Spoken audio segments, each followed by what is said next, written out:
Okay. Good morning and welcome to the third annual Vigil for Freedom and Racial Justice. I'm Rebecca Cerese, a health policy advocate at the North Carolina Justice Center, and I'm very pleased to participate in this vigil with my colleagues from the Fair Chance Project.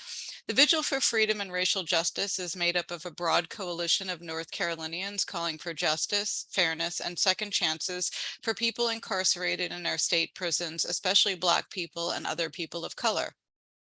The campaign is in its third year and is partially focused on a small, regularly rotating group of people and organizations standing vigil at the governor's mansion, since our primary demand is that Governor Roy Cooper exercises his clemency power. As part of the vigil this year, we are hosting a series of community conversations featuring North Carolina-based advocates fighting for freedom and racial justice in our state and educating their community on the ongoing harms of our modern day carceral system.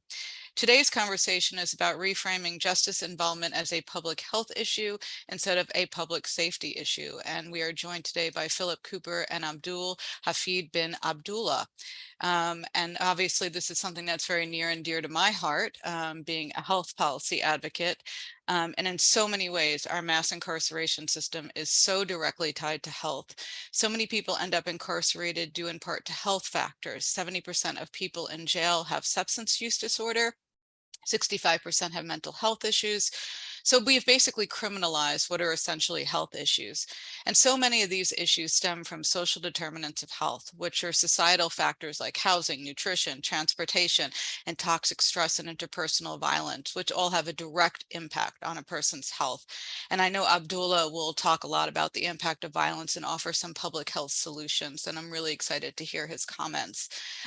So not having access to health care also impacts recidivism rates, which of course makes sense. Upon release from being incarcerated, an estimated 90% of people will not have health coverage. People who are struggling with mental health or substance use disorder or a chronic illness are left without options. And one of the immediate things that we can do in North Carolina, which is on the table, is expand Medicaid. And I'll talk to you about that after we hear from our other speakers. Also, even brief exposure to the criminal justice system can have lasting impact on not just the individual, but families and entire communities. It can disqualify people from housing and employment opportunities, exacerbate mental and behavioral health conditions, and put people at increased risk for chronic illness. Mass incarceration drives inequality and impacts the social determinants of health at the individual and the community level. So just a lot going on there. Health and what's going on with mass incarceration really are completely linked. And so I'm very, very pleased to have this opportunity to talk about this today, because how about this? Instead of pouring more and more money into the carceral system, how about we make investments necessary to address the social determinants of health and ensure that all people have the ability to get the health coverage they need? That really would be great. And Tim is showing a infographic that we had made to really just show how the cycle of incarceration and health are really tied together, and how it leads to recidivism and all of that. And we'll also put it in the chat. With that, I want to introduce a video that it was recorded by Philip Cooper, because unfortunately he couldn't be here today. So we'll watch that video and then we will hear from Abdullah.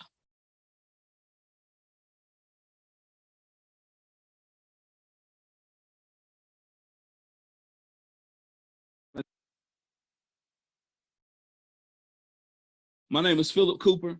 I go by the name Change Agent Cooper, and a change agent can simply be described as one who sacrifices to fight for the underdog.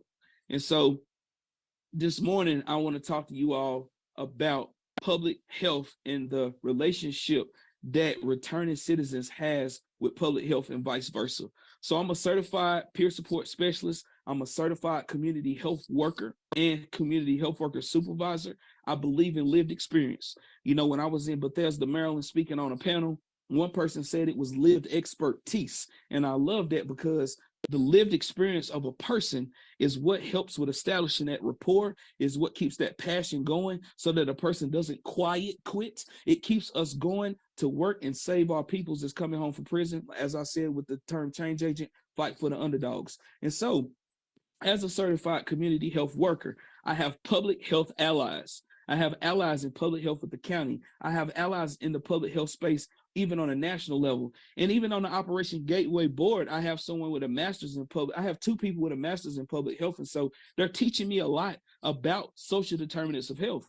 And so when I think of social determinants of health, and I think of those ways that we need to support a returning citizen, I see that we need to shift gears to saying that this is a public health issue, because it is. Public safety is a part of that, right? It is definitely a part of that. It's an arm of the ecosystem, but the ecosystem is titled public health, and different people play a different role under that public health umbrella. So public health needs to lead the conversation. When we think of social determinants of health, we think of, social and community context, access to quality education and training, food, a neighborhood and built environments. All of these things is what the returning citizen is having to tap into when they're returning home from prison. Many people like myself, when you get out and you done made that change, you know what I'm saying? The prison did what it needed to do for me. I went in there, I programmed, I got in some trouble, but I ended up changing my ways, you know what I'm saying? Rededicated my life to Christ. And I said, I ain't going back to my old ways no more. You feel me? And when I changed my life, I had to change who I hang around with. That's what, in the public health language, social and community context. Whenever I got out, I had to be intentional about where I was going to live at, because guess what? The environment has an impact on the person. You dig? And when I think about social determinants of health, I think of neighborhood and built environments. And so we have to be intentional about having processes in place that are assessing these folks before they get out of prison, and dealing with those social drivers that impact their health. Because getting them a job is a part of it. Them having a probation officer is a part of it. Them paying child support is a part of it. Them probation fines and fees is a part of it. Driver's license restoration is a part of it. Continuity of care for healthcare is a part of it. If they have mental health challenges, connecting them with culturally sensitive mental health professionals is a part of it.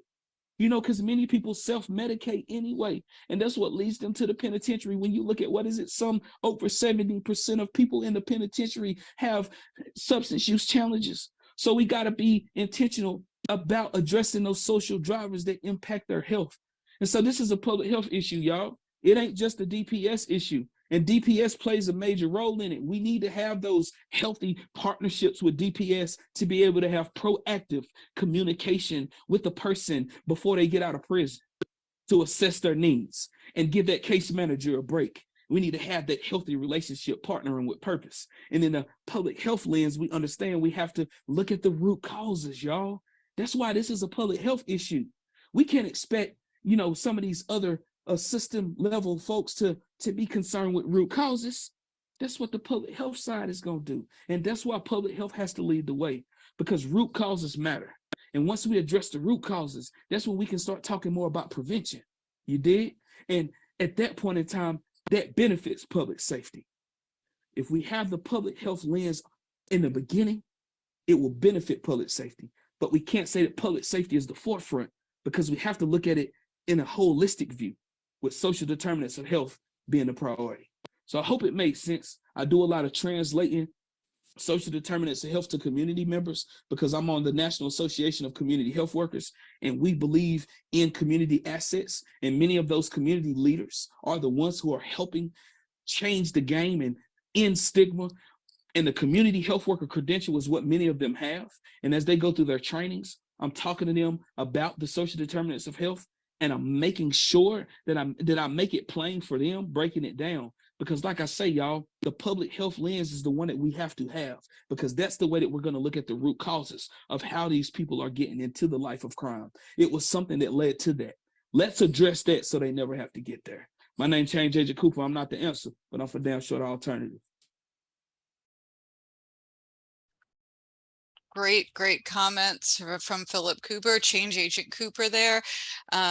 Really fantastic. And we're going to hear more about that in a second from Abdullah. Just want to say after Abdullah speaks, I'll talk a little bit about Medicaid expansion in North Carolina, and then we will take some questions from the audience. But for now, I'm going to turn it over to Abdullah. Thank you, Rebecca, and good afternoon. I think it's still morning time for everybody. I see some familiar faces online. Just want to thank you guys. Hey, Roberta. It's local Cape Fear, so I got to give a shout out to her, right? You know what I'm saying? So listen, I want to, so this conversation right here requires, if we're thinking about a shift between what's traditionally thought of as the solution for addressing crime, right? And what we translate that to be is mass incarceration, because there's a deeper history, a deeper narrative connected to it. But the deliverable is crime, right? We want to prevent crime, but we know it's deeper than that. You always have to begin with a baseline of some really robust information, but not necessarily too complicated, but just really broken down overall overview. So the reason what I do when I begin these conversations is I begin with a little bit of history, and then I begin talking about some of the work that I've done and some of the models we're advancing. And then we get into actual solutions and ways people can actually participate in action. We're going to try to do this in a very short period of time, because clearly we have Rebecca's going to talk about Medicaid and some other things. And we also want to give you a chance to have an actual conversation. But just to be transparent, right, usually a shift from a paradigm of a certain thinking and methodology, and to say, okay, we want to now think and we want to actually act in this particular way, it usually requires on the front end some very didactical type of informational type of transmission of knowledge, right? Before you can really delve in and get deeper. So that's what I want to do first for you today. And I want to give you a framework in which I'm moving. So I'm gonna go ahead and share my screen and we'll get right into the conversation. What I want to share first is this. To me, oh, hold on. I can't do that unless I push share. Let's see, and then boom, there we go. So for me, fundamentally, and let me put this inside of slideshow mode. I'm beginning. Okay, I think I'm getting used to this thing. So for me, what needs to be understood first is that mass incarceration, right, is one form of structural violence. So we're in the business, right, of preventing structural and interpersonal violence, multiple forms of violence. So you're never gonna, you know, and if I'm introducing this to you today, I know the conversation is about mass incarceration and then, you know, how to address this particular crisis. Well, the baseline I want you to walk away from is that there's well-established literature and clear definition of what structural violence are. Right? And that really what mass incarceration is, in the same way that systemic racism, in the same way that toxic patriarchy, in the same way that classism, right? In the same way that these things are forms of structural violence, whenever you have a large system, right, allowing for a certain culture of harm to be imposed upon whole populations when it comes to where resources go and where resources don't go, this is an act of violence, either by way of neglect, either by way of mismanagement, or an intentional objective to harm, right? This is a form of violence and we call it structural violence. So I just want to make that clear first. When thinking about structural violence, baseline, right? Both of them are social factors promoting and undermining the health of individuals and populations, and the social processes underlining the unequal distribution of these factors among groups, right? So at the end of the day, the key piece is related to actual resources. Where's resources going and where they're not going? People talk about social determinants, right? Social determinants, but you can't talk about social determinants without talking about structural determinants, right? Structural determinants, right, is where resources go, and where resources go or don't go determines what the social, or they refer to in some cases, intermediate determinants, right? How those act out and play inside people's lives. About maybe 5-10 years ago, in North Carolina, the word social determinants wasn't an attractive term to use, just like equity wasn't an attractive term to use. They wanted to use diversity and inclusion. Now equity is a code word because people don't want to use justice after 2020, you know, saying national episode, right? Same thing with social determinants, right? We want to use social determinants, right? Because it's service delivery focused, right? And at one time it was like, this is too heavy of a term. It's too overwhelming. How do we really deal with that, right? And what I'm saying is now, okay, cool. You want to use social determinants, But we can't stop there because the real root is not the actual issue of a lack of food, lack of access to quality living, lack of access to education. The real root is why you don't have that. And this is when you get into structural determinants. So again, to me, synonymous, right, with the issue of structural violence and interpersonal violence is the actual concept of structural and social determinants. So this is one of the terms that's been coined in a couple of literature that we've been involved in, and a policy we're going to talk about later, to make sure that we're not allowing for the real root cause to be missed, right, in any particular subject, not just mass incarceration, not just violence, right? Why? What's the reason why? So in order to go into this conversation, I never enter into this conversation without looking at a general overview of our country. It's important for us to recalibrate and humble ourselves and understand what we're really dealing with, because what we're really dealing with beyond even structural violence is a culture of violence, right? A culture of violence, right? This way of being that allows for us to cause harm to other people. And in order for us to change that, we have to be able to pinpoint its origin, right? And then begin to actually identify where do we drop the ball. So when you think about European colonization, right, this is kind of like this era that we're in. Europeans are the only one that's colonized and oppressed people.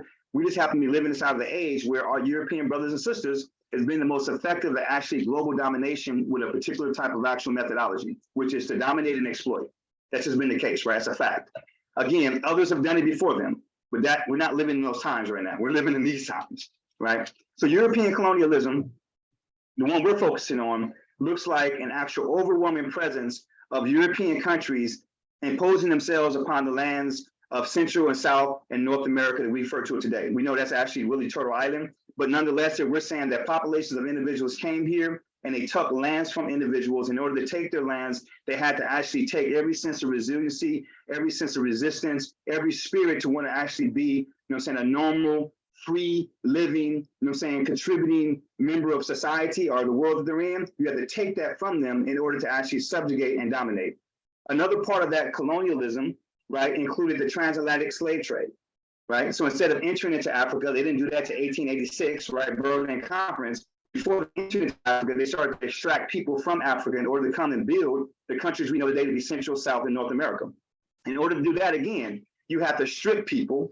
You have to take from people basic human dignity, basic human right. You have to actually put them in a state where they're completely vulnerable to whatever it is you want to do and however you want to treat them and what you want to get from them. In many cases, that look like treating them even less than actual human beings were treated. Dogs and animals were treated better in many cases than many slaves were treated. Same thing with people who was actually colonized, and indigenous people inside these lands. Literally, the mentality was, I'm going to show you that I have the right to dominate you, right? There was laws that was passed, right, that actually affirmed the right to dominate. There was science that was fabricated. There was religious beliefs that was manipulated in order to justify and convince Europeans that they had the right to treat these other populations as less than human. And one of the proofs of that was that when our country was born in 1776, we passed a law, our Constitution, the first article of the Constitution, right? I think it's the first article, and I usually have my notes here, but it's the first article, the 3/5 clause, right? In the 3/5 clause, it's the first article was a certain section. I want to say it's the second or maybe third section. They had the 3/5 compromise, right? Where it was determined for many reasons. Some say for taxations, some say because of just, the numbers and wanting to actually not give too much power to slave owners, right? People who own more property or more slave than other people who own less slaves as property. That they was going to say that instead of giving these slaves full recognition to be able to vote, or giving these property owners full capacity to say for every human being that they have, that's an added, a number to their census for voting purposes. We're going to say that every person that's not a European male, right, is 3/5 of a human being. Now, our law, right, is our moral standards. Law tells you what's right and what's wrong, right? So when that law, what I know of, will be the first time in human history that we know of that another population of people define another population as being less than human. I want to hold on to that, right? Legally saying they're less than human. Now, keep in mind, the slave institution was based off this need to want to exploit and to dominate, right? And to get much as they can from them. And the behavior in order to do that suggested that we treat you less than human. So in 1776, when the law was passed and the Constitution was established, that legalized the actual behavior by saying it was a human being. Okay, Civil War happened. The United States of America reached this state where they said, listen, we're willing to kill and we're willing to actually challenge each other to death to change this behavior. It's despicable. It's not okay. we don't want no part of it. Some saying we do want part of it, right? Some saying that I don't want part of it, but my livelihood is based off of it. So I'm going to fight for my livelihood. It's not about right or wrong. I'm fighting for my livelihood. Nonetheless, though, our country clashed heads, right? And actually was willing to change this despicable behavior. And we had an opportunity, but instead of actually executing completely and comprehensively, we made an exception to the rule. 13th Amendment stated that slavery and indentured servitude in all forms shall be abolished, except for. That exception, right, justified the dehumanization of human beings. They could have said except for, people with feet. They could have said except for people who are tall. It doesn't matter the exception, right? It's the fact that that system of dehumanization was preserved with that exception to the rule. It just so happened that it was preserved within also what we know today to be, right, penal institutions, the penitentiaries, right, the criminal quote unquote justice system. That's important for us later. Yes, we know laws was passed to keep people in prisons in order to maintain slave labor, to maintain economics. That happened, but the reality is between Reconstruction era, African Americans thrived in ways that people couldn't imagine. During the actual Jim Crow era, with separation of equal, separate but equal, lynching and all that stuff going on, we still thrive. We thrive so much that in many cities like Wilmington, in 1898, they had to come in and take the whole city, right? Tulsa, Oklahoma, they had to take the whole city, right? Rosewood, they had to take this. So we thrive, even though they had some components of trying to continue slavery by way of prisons. The numbers was very low, right? And the impact wasn't as impactful because the African-American community continued to thrive in every aspect of life, right?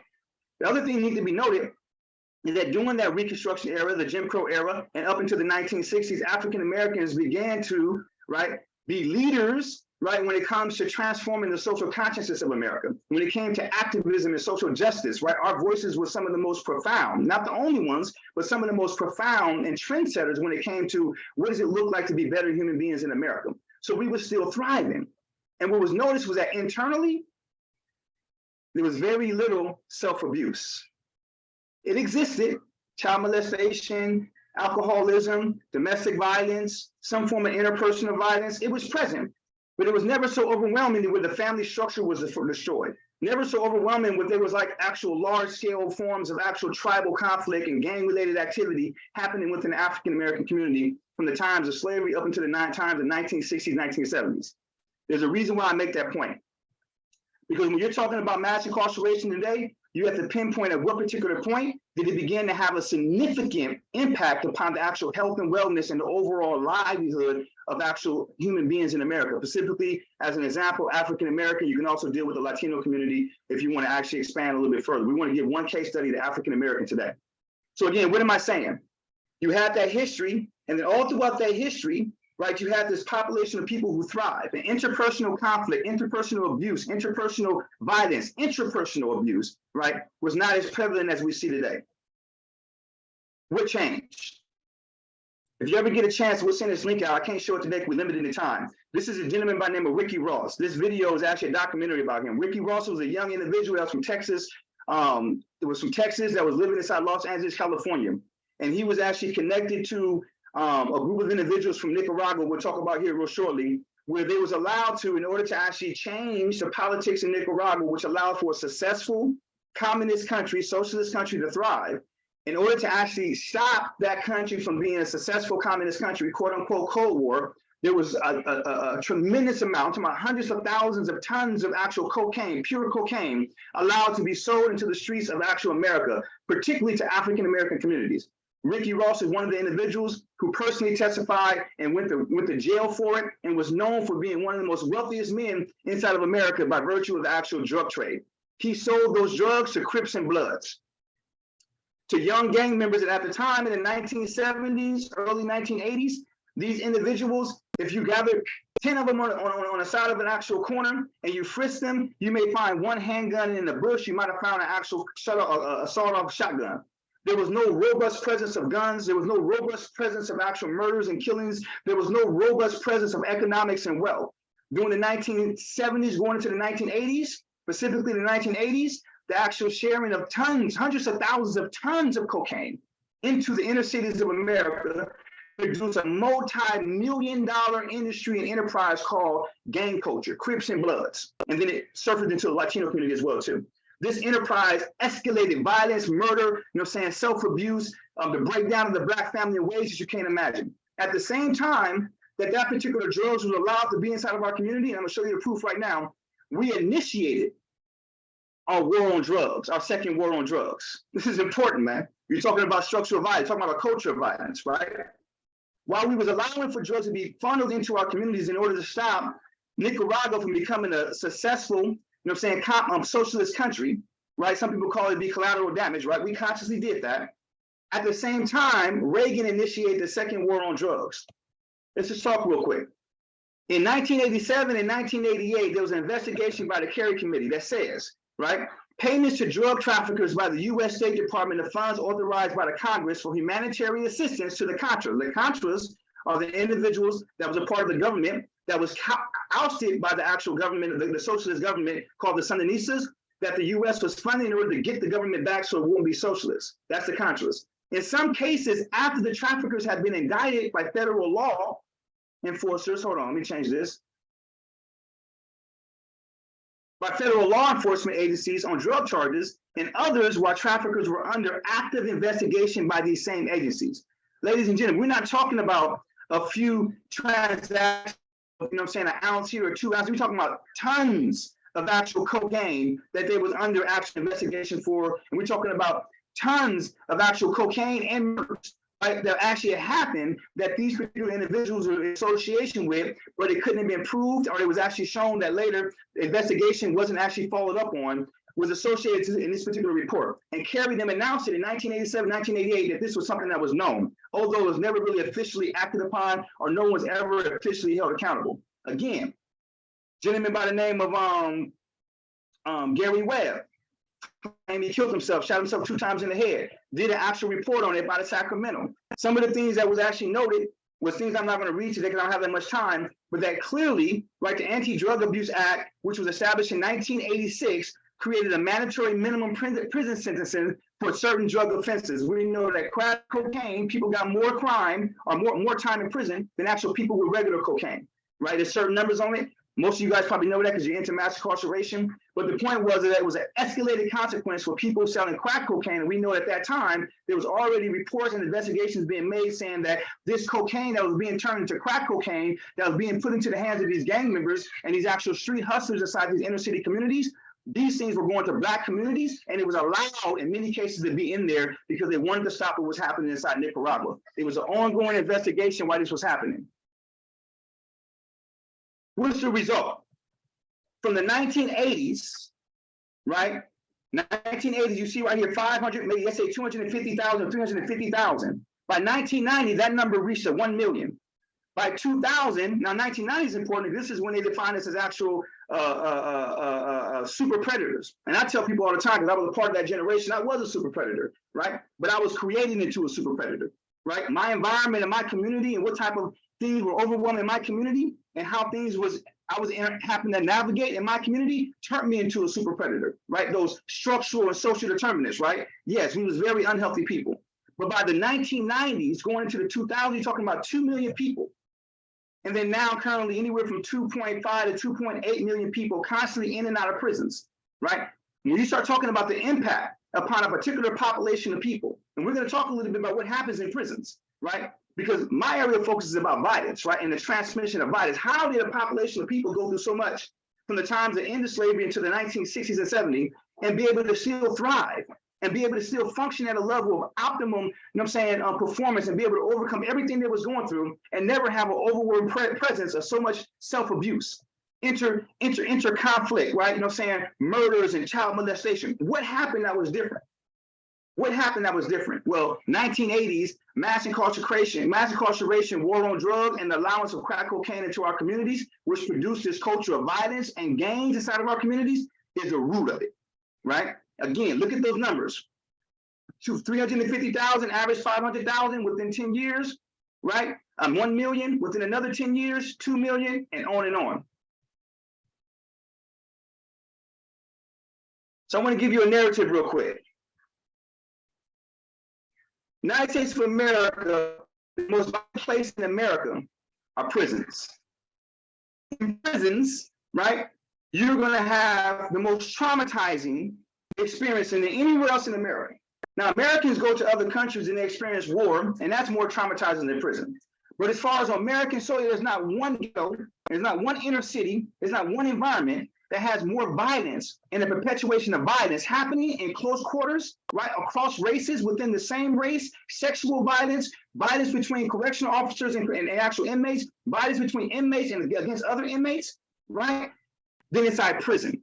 When you start talking about those large numbers, generations, at least 2 generations of individuals going into prisons, in the early 1990s, those prisons were defined as actual training camps, right? They was literally defined as actual, we call them gladiator schools. I was a part of that generation. I got locked up at age 17, so I'm not talking from third-party experience. I'm talking about from first-party experiences.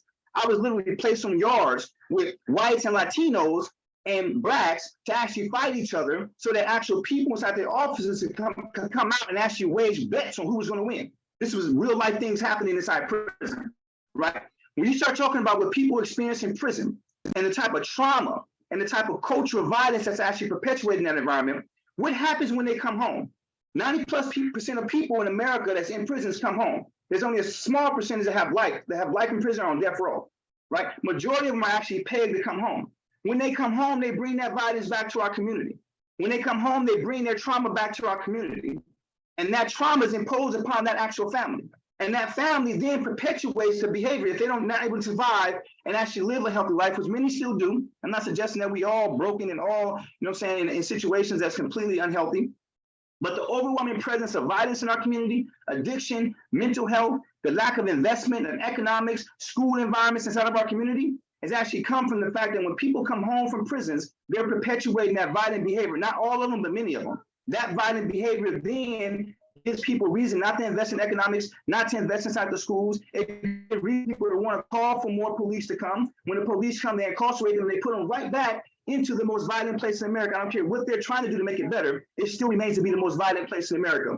That behavior, that trauma, it imposes itself upon this family right here. And there's other families now that's also being impacted. Indigenous populations, Latino populations, even white populations nowadays. We're talking about the case, right, of structural violence upon one very specific population of people. And the Black families at the core of it. Now, what I want to do real quick, because I don't want to jump right into, and again, that was a very quick version of what I usually be a robust, I'll break it down for you, give you images, right? Of gang culture. I break it down for you, show, like little videos of actual young gang members and their mentality they was having once they got crack in their hands, right? And what they actually did with it, how mother, father, pastor, could nobody tell us anything. You need to shut up, like get away from here. We got guns, what you got? Right, when they put guns in our hands in our community, they put that drug in our hand. When poverty was happening, we had crack in our hands. The people that was doing crack, man, was the actual teachers, the doctors. It was a cool drug. Everybody was coming doing the drugs. It broke down the family structure. Today, you feel the recklessness in our community. They used to say all the time, you used to go back and a neighbor would actually tell on you or even whoop you or hold you accountable. There's none of that inside of our community. Crack cocaine and mass incarceration is direct response to what we see today. And you may ask yourself, well, how does that affect the health and wellness of everybody else? Man, listen, stressors, right? There's 2 things that stress does upon a population of people. It breaks down toxic stress. It breaks down the central nervous system, which creates more mental health, and it breaks down the actual immune system, which actually makes them more vulnerable to chronic disease. In the same places you see poverty, overexposure to violence, lack of access to healthy transportation, lack of access to proper housing, lack of access to quality education, in the same places you see the same population of people with disease, heart disease, hypertension, obesity, etc. The numbers are there. The numbers are there. Before I move forward, I just want to ask, are there any questions about the problem and why, right? Because we're going to talk about how to shift it to a public health lens, right? Because again, as our brother Philip mentioned, right, there's a larger ecosystem that was actually being impacted by this. And really the professionals, right, for prevention, right, is actual public health. We have professionals for everything else that's necessary. This is not a problem that any one particular scientific method can solve. Everybody has to be at the table. But the most comprehensive, right, methodology that looks at stopping it before it happens and preventing it before it happens, or trying to work to prevent it before it happens, public health is that expert. So if public health is not at the table, that's a problem, right? And when they get to the table, because it's very comprehensive, the way that public health operates in order to have longevity of life and quality of life, right? People living long and living well. You have to have everyone at the table engaged. You have to have economics. You have to have law enforcement. You have to have, educational environments. You have to have the builders of the architectures and the actual construction workers. They have to be present in order to have quality life. So public health creates an opportunity to bring all the people to the table. It is the most comprehensive science. It's not the only science, but it's one of the most, and we need that. Is there any questions about anything I've shared real quick, clarifications, anything of that nature before I move forward to the solution? And I know I'm moving really fast. Let me do a time check as well. All right. Does not look like there's any questions, so. Okay, let's keep moving. All right, so we actually implemented a community-based public health response to violence. When we say violence, talking about the prevention of structural interpersonal violence. What I want to first share with you real quickly is the evidence behind what we do. And that evidence really is rooted in some work that took place back with the STRIVE program in Multnomah County back in 2010, 2011. And the reason why I mention this, I want to make sure individuals understand that what we're proposing as a solution is not necessarily something that just was like pulled out of the sky, right? The program had 4 demonstration sites. Multnomah County was one of them. I was hired as a community health worker. Once we got into the program, the department that hired me, there was like state and national leaders in community health work and popular education was a particular methodology or pedagogy for teaching and mobilizing communities. I got integrated and was able to work with Dr. Noah Wiggins, and we was able to actually take the STRIVE program and integrate community health workers, integrate popular education and other forms of community lenses, community-based lens, to be able to actually make that program successful. It was very successful locally and nationally. Unfortunately, the local organizations, they got funding from their local county to move forward, but I left, Dr. Noah Wiggins left, and they moved inside of a more limited direction and started focusing on child sexual violence. And the CDC took the report and kind of like put it in their archives and didn't really look back at it. Well, I came to Wilmington and initiated a model called community-based public health response to violence. The first version of that model is the CAFEAR Comprehensive Community Violence Prevention Strategy. The baseline of what we're saying is that within the ecological framework, the individual, community, organizational, and policy systems level, community health workers, people with lived experience, people who are in closest proximity to the actual crisis, people who come from the crisis, people who have come out of the crisis and are now professionally trying to help address those crises, have the ability to be able to support existing efforts to address structural and social determinants of health. So we're activating people who come from it, right? People who have that lived expertise or a lived experience, right? And we're training them to then be able to actually navigate at every particular level. So you can look at some of the roles and things that the CHWs do across the country. The community health worker profession is well established, has about 60 years worth of evidence, right? Typically CHWs work within health systems and they actually navigate between the systems and patients. What we're proposing through a violence prevention lens, which will also be proposed through an actual lens to address mass incarceration, is a more comprehensive representation of the profession, where you see cultural mediation amongst individuals, communities, and health and social services. They provide cultural appropriate health education and information, so health promotion campaigns.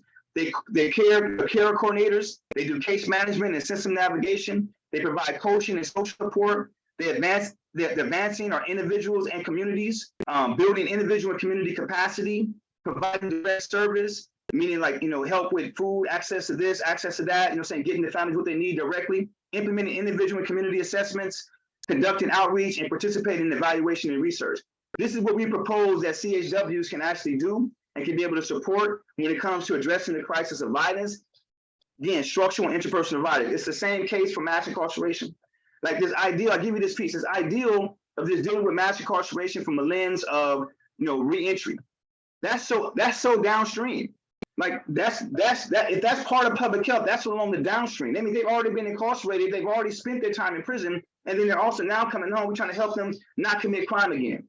Okay, that's excellent. That's a good thing, right? But the real work is happening at the same time you're doing that. You have to engage those families who we know is impacted by exposure to people who's been exposed to mass incarceration. If you have a person inside of a household, they got a brother or another family member, a father that's been exposed to prison, statistics show they're more likely to be exposed to that same type of prison experience. In the same way you have someone inside of a home that actually has been educated with a degree, those people are more likely to actually matriculate to some type of college experience. It's simple mathematics. The environment that they're in is what exposes them. So if they're exposed to incarceration, they're more likely to be exposed to being placed into the prisons. So our goal is, as much as we want to help people coming home from prisons and help them while they're in prison to be able to navigate the actual culture of violence and navigate the trauma, right, and build skills to support them in avoiding recidivism, we want to support their families. That's when we start talking about something comprehensive, right? How the CHW, right, can be mobilized and trained to support that particular effort. So I won't go too much into our program, but we're doing all this inside of Wilmington, North Carolina, and also currently in Buncombe County. It has put $2.2 million behind our CPRV model. 80% of that funding is going to community-based organizations. What they will be doing is the same thing we do inside the actual Cape Fear region to comprehensively address violence, structural and interpersonal violence, right? So the CHW, we have professionals who actually do the direct service, professionals out there producing health promotion campaigns, professionals who's advocating against systems and maybe doing things that's unhealthy. We also produce youth leadership programs to be able to support young people navigating the crisis.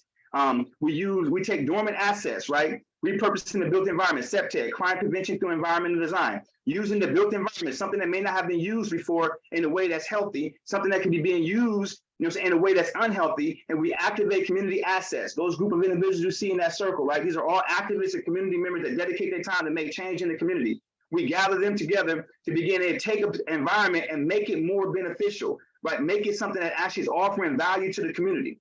And there's multiple ways we do that. Community-based participatory research, right? So making sure that the voice of communities is involved inside of evaluation and in research, making sure the narratives, what's really happening on the ground. Typically that can't happen because most institutions have violated the trust of communities. Communities don't want to share their narratives. The community voice and assure them that they share their narratives, that knowledge is going to be used to leverage funding in the right places and make sure it's not being used or abused in a way that the community is not going to be happy with. So storing that trust. Again, there's other things, popular education and a multi-sector stakeholder coalition.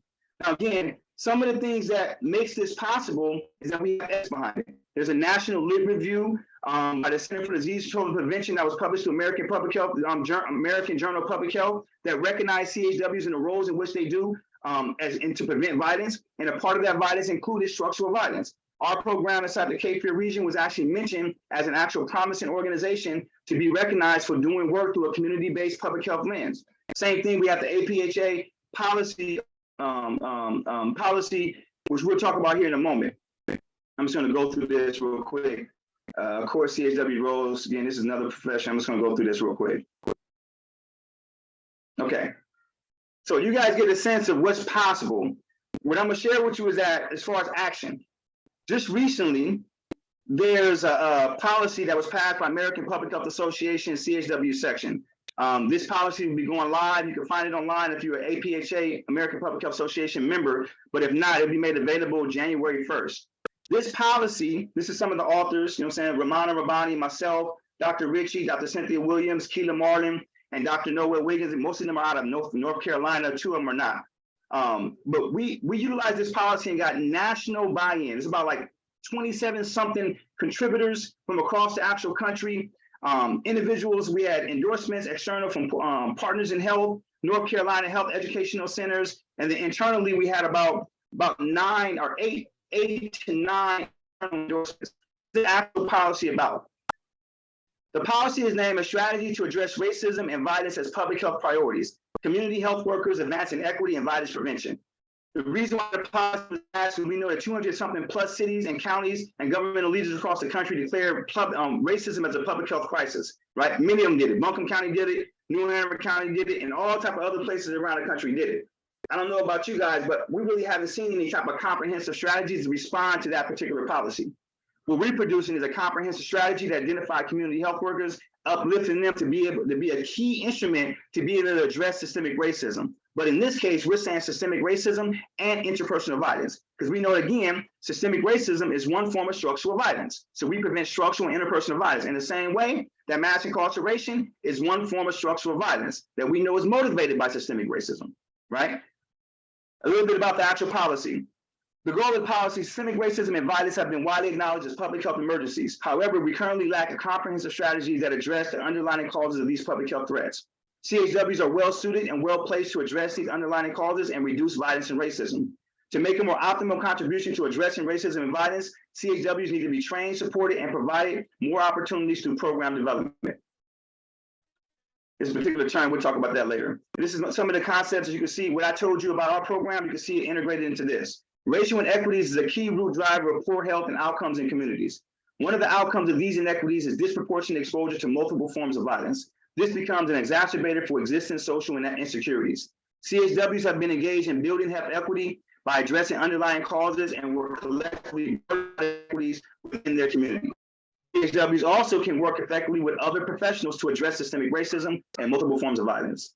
So this is some action states, and basically the action steps is really calling on government and other type of larger entities to support the training and the actual funding of CHW programs to build health equity and to prevent violence, right? In the same way that actually is focusing on those issues, this particular policy can be advanced to address mass incarceration. Why? Because it uplifts structural and interpersonal violence as actual issues. Again, one thing it names is systemic racism, but systemic racism is one form of structural violence. There's others: mass incarceration, toxic patriarchy, classism, et cetera, et cetera. I'm gonna leave it at that just because I know we're probably limited for time. I probably already went over my time. I'll stop sharing. 11:47, I went clearly over my time.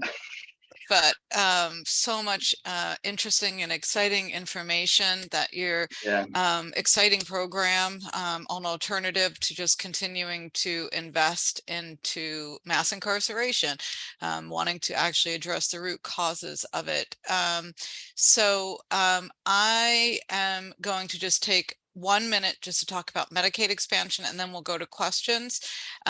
So Medicaid expansion is something we have not done in North Carolina. Basically, it would expand the access to Medicaid, which is health coverage for people with low incomes, to over 600,000 North Carolinians. We're now one of only 11 states that hasn't done it, and we are getting ready to do a massive push at the beginning of the year around it, and we would love your participation and help. We are launching something called the Love Thy Neighbor campaign, which is going to be postcarding, calling, and culminating in an hybrid advocacy day on Valentine's Day to show the love of thy neighbor.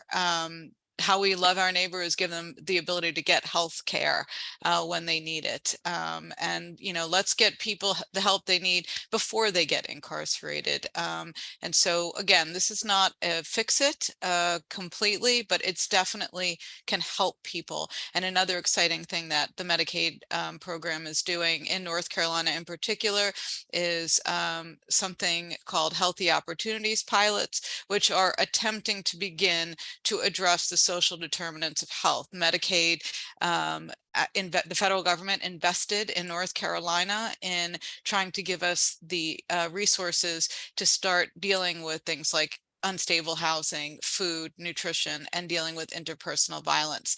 So Tim is going to put the link to register to participate in our day if you're interested in writing postcards to legislators or making those calls or participating in in-person or virtual visits. Please sign up and we'll be in touch with you. Gonna go to questions now. I'll go to Daniel in a second, but I did see one in the chat from Peter. Are you partnering with business to expand job opportunities in the communities you are targeting to provide alternatives for young people before they're captured by the school to prison pipeline? Absolutely. So again, the strategy is to identify public health methodologies and thinking, but through a community-based lens. So that does require economics and partnerships with businesses, partnerships with workforce development, training them. You know, our Youth Empowerment Solutions program actually pay our young people not only to actually understand what's going on with them, but understand what's happening with their communities, and they partner with adults to then implement change projects in their community, right?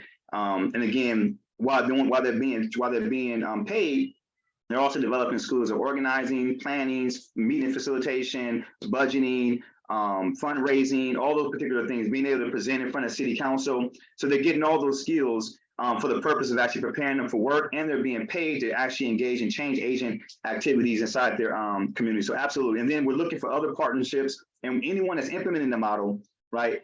economics is a core component of what they need to focus on in their city. Same thing with education, right? Same thing with public safety. Like, you really can't ignore. The goal is to say, man, listen, communities realize, like public health realize, that they're getting hit at every angle. They're being overwhelmed at every angle. Like, anyone that's in the community, you'll never have to talk to them and convince them about multiple different things that's impacting the families that they serve. They know it. They taste it every day. The thing is getting systems to actually coordinate and not work in silos. My belief from the years of actual work in this field, 20 plus years, is that the science that's most equipped to be as comprehensive as possible is public health. But I don't think that public health professionals themselves, right, is going to easily be able to make that comprehensive shift, right? Because there's a divide between public health many times and actual clinical settings. They're literally debating every day, right? What I do believe is this: community public health lens, or community-based public health lens, has a blank sheet of paper, and this is what we're advancing. We're advancing a community-based public health, and we're saying that we'll take community assets and community relationships, and we'll activate those assets and relationships through a public health lens to address the root causes, right? Not just the structural violence, but also us hurting us, right? That's really the unique piece, and it can be dealt with, again, for violence, interpersonal violence, issues around mass incarceration, right? As well as building equity. So it's really diverse in that regard. It's a whole framework that we're trying to advance. Very cool. Thank you for that. Daniel, do you have a question? Yeah, thank you. Well, I just want to thank the speakers. I really appreciate the recording that Change Agent Cooper did. And Abdullah, I really appreciate you taking the time to explain why we're not just starting from a sort of baseline with the current sort of prison system, that that there is a profit motive there, that there is a historical subjugation of Black people, Indigenous people, other people of color, and even just sort of the general warehousing of people, and just the understaffing that we're experiencing, particularly in North Carolina, also lends itself to dehumanization. And so, it's such a huge problem that even if people acknowledge a solution is a public health solution, the actual vision to get there is tough to see. And so just wondering, and I think that sort of focusing on programs that are working, is one way to have this conversation. But in terms of scaling it up, obviously there would have to be decarceration here, but you just talked about community-based programming. And so my actual question is, what lessons and maybe just for everybody, but what lessons does the deinstitutionalization movement in the 1960s and 70s for people in ostensibly mental sort of public health places, but it was also the same sort of warehousing that we saw in prisons today, except slightly, I think, less egregious. But just sort of what insight does that give us? Because as I understand it, the sort of change the community-based programs and the resourcing of those was not achieved, and so you just sort of get in some ways a broken system in a whole other way. So that's the piece. What you're saying right there is exactly what is being proposed. Is this right? I don't believe that the systems themselves, with the robust type of culture that they have, right, and the scattered type of efforts that's happening within the systems, can really actually change itself on its own, right? People are in those environments, like literally, if you have a like what you just shared, in the typical, high level public health or high level public safety environment, you're considered to be an enemy behind lines, right? You're not welcomed in that environment, right? And you're in that environment trying to figure it out, and your ideals are being shut down from one angle to the next angle. You may get some momentum, but then as soon as leadership changes, it gets shut back down. My belief is that the activation, this is the key piece. This is what I represent, right? I'm born and raised from an environment where, I've been saturated in crisis from the time I was born, right? And then spent 8 years in California Department of Correction, and then had a shift there.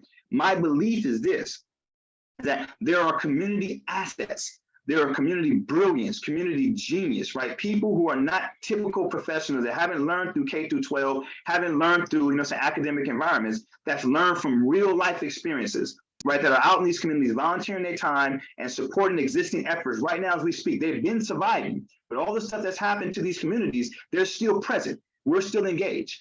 It's the activation and the supporting of their particular initiatives through a public health lens, a comprehensive lens, that would bring that holistic type of energy to the table that would also be courageous enough to tell systems you have to change your behavior. It's not an issue of, you know, I want you to change something. I want to bring it to you and say, man, listen, like your behavior is hurting me.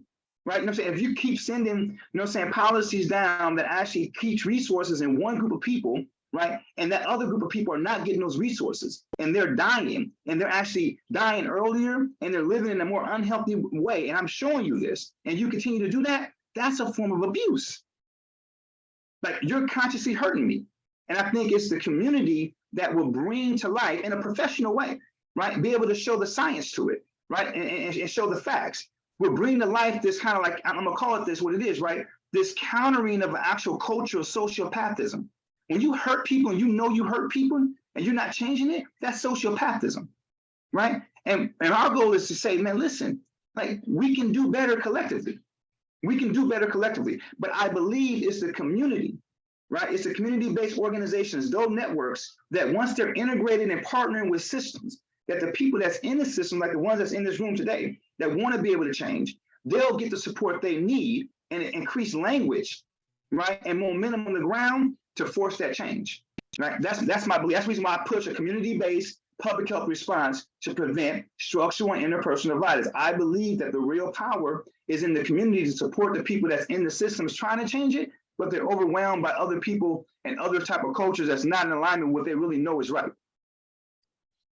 Thank you so much for the question, Daniel, and thank you, Abdullah. What a amazing presentation. You've given us a lot to think about. So thank you so much. The presentation will be sent out in a follow-up email, as well as this recording. So you'll be able to see that there.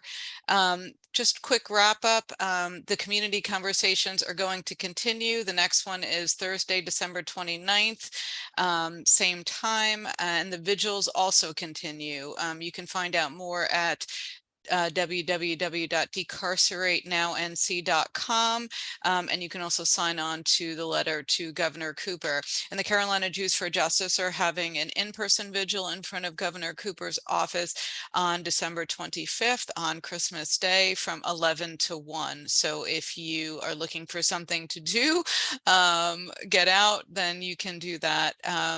Join the Carolina Jews for Justice on Christmas Day in front of Governor Cooper's office. Thank you all so much for joining us for this really important conversation. And now there is a poll that just popped up. If you could just take a minute and fill that out, then we can then sign off. Is there anything else, Tim, or I want to thank the Fair Chance Project for putting these community conversations together and for inviting me to facilitate this one. I think we have a couple of questions in the chat. We saw a follow-up on from one. What is the key to moving funding from the carceral state to community health worker programs like Abdullah's? Support the policy. Listen, the policy that was passed, it was American Public Health Association is actually the oldest and largest public health institute inside the country. It's been around for 150 years. It just recently passed that policy. Make no mistake about it, that was not a small thing for them to pass that policy. When you see the policy, you're going to see language around structural interpersonal violence, systemic racism. It was a huge statement. And that statement also forces the direction in which funding actually is being directed. Right. So again, whether it's mass incarceration, if you look at mass incarceration as an actual form of structural violence, right, people are afraid of that term. You shouldn't be afraid. It has like 30, 40 years worth of evidence, right? But if you look at it as a form of structural violence, right, then you put yourself in a different type of actual light when you're communicating to certain entities about saying, okay, how do we change this behavior, and aligning it with certain patterns on a national. And again, one of the things, not the only things, that you can do is identify whatever efforts is happening around that policy and support it, because I believe every person and every organization can then leverage their own resources from that policy. Let's call them for an investment, a comprehensive investment into community assets, CHWs and community-based organizations. Thank you so much for answering that last question. Well, I wish everyone a happy, healthy, and safe holiday season, and we will see you the next time. Thank you so much, everyone. Have a good rest of your day.